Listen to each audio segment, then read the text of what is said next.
and in this video I will show you how to install a Ubuntu subsystem on Windows and how to install desktop launchers so you can run any GUI application in Linux or a Windows machine.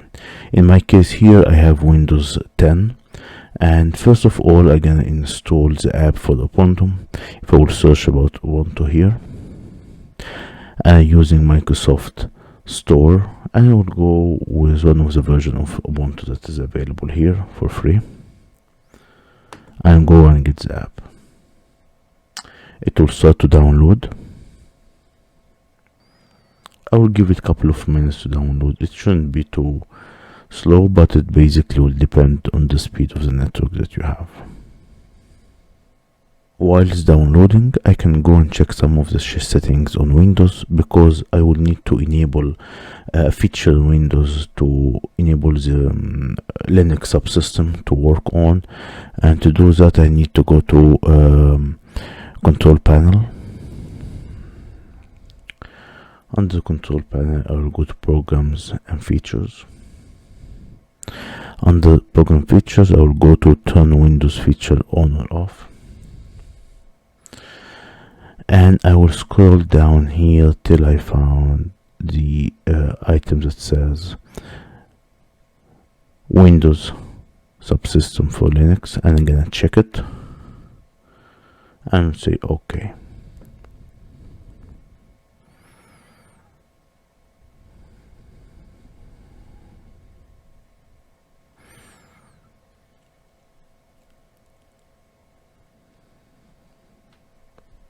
And it will ask me to restart my computer, so I'll go ahead and start my computer. Alright, after restarting you're gonna see that your Linux link here is enabled, so I can OK and cancel this Windows now.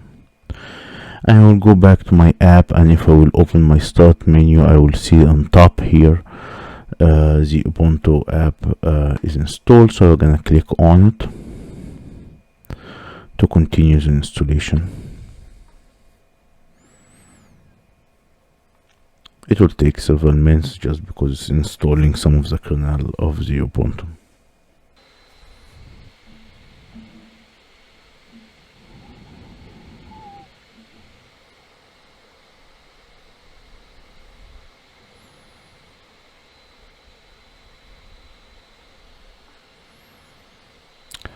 Now it asks me to enter a username, so I will just use my name here.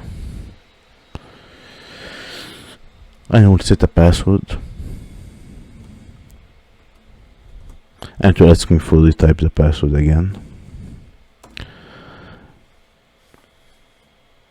So now we have Ubuntu successfully installed. Now I will need to install any type of X server that will be the server that's used for any GUI.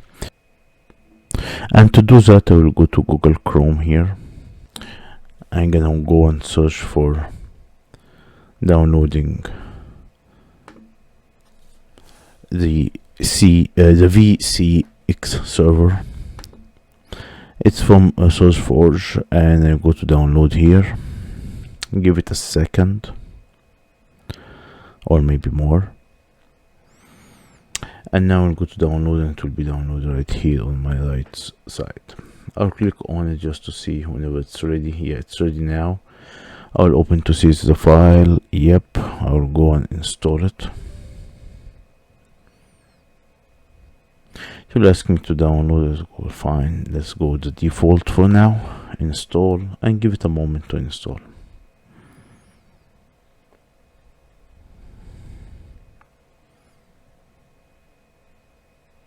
Complete. Now I can close it. I don't need to launch it yet. I just need now to go to my Linux machine and configure the kernel to send the user interface to the X server.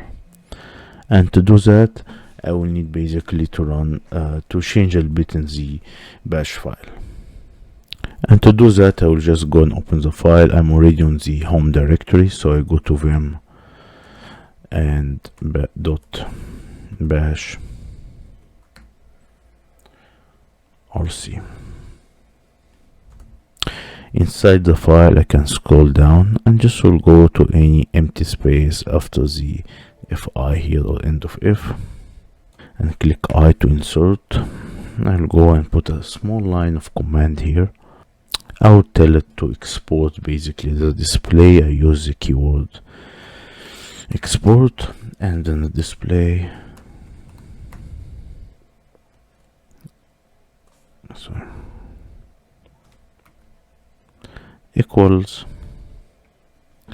localhost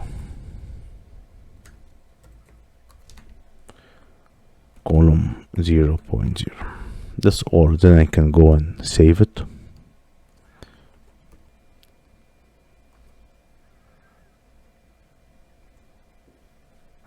I will open again just to make sure that the save happened correctly.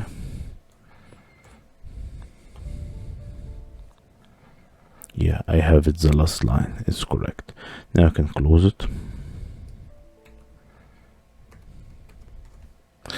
And now I need just to install some of the apps of the X server or X11 server into our Ubuntu machine.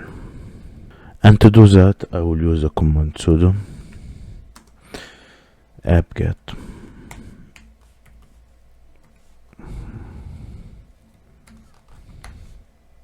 install, and I will use the X11-apps and press enter. It will use for my sudo password. I use my password for the root and go with it. It will ask me to continue or say yes, and let it go. And it gave me some errors here, so I'll try to go ahead and update the library.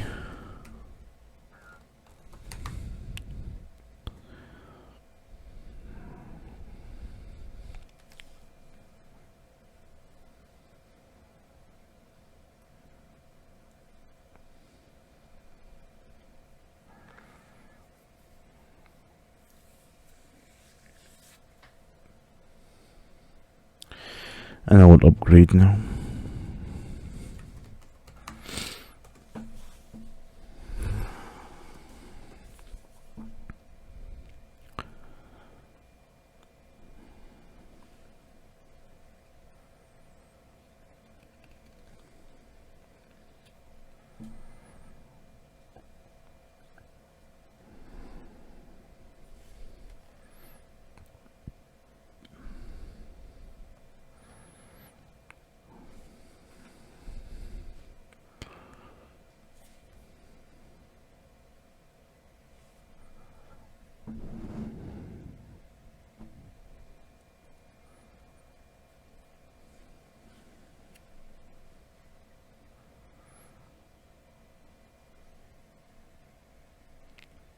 I give it a second till it finishes the installation.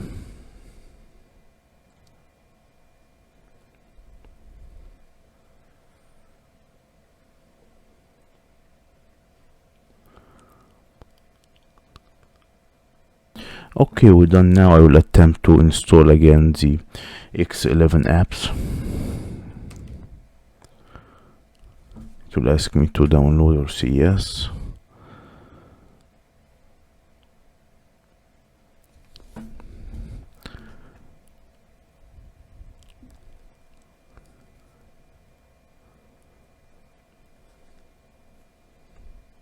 And you see now it's installed correctly without this error. So now we installed the server and installed the apps towards that. Alright, now we installed it. I want to reflect all the changes to my machine, so I can simply just close this terminal for now. I will go open it again. And now I can see this is the new window here, so I'm gonna check that everything is correct and updated correctly. I'll go to echo the variable display, and let's see what value we have now. Okay, we got the 0.0, which means we have the correct value for the server. Now we will check how the machine will be connecting with the X server.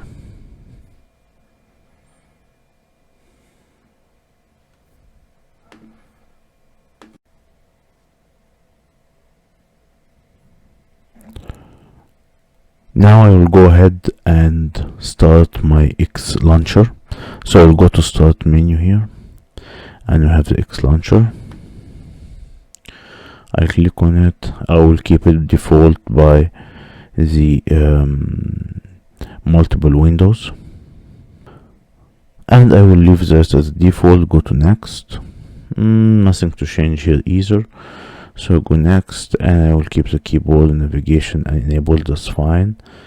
And next again. I don't have any additional pointers at this point, so I'll just go finish just to see that it's working. After finishing it, if I will go to start menu, I can see here on the bottom the name of my server is active for the X launcher, and now I know that is enabled, and all I need to do now is to run one of the GUI applications. And the simplest one that comes to my mind now, say Xcalc, which is a calculator. And now you can see that the calculator is running in a Windows from Linux on a Windows base on a Windows machine. So basically that's it. Now we have an interface that we can run. I can run something else, say Xclock. It's also another app from the X app. Here we go. So as you can see, it's open this Windows here. I just will drag it. Yeah, so it's working, and this is the goal of how to have a functioning Linux machine with the Windows to run other apps. I usually use this thing if I want to run some sophisticated programs of Linux on a Windows machine easily, including and not limited to Magic for the VLSI layout design. Thank you for watching.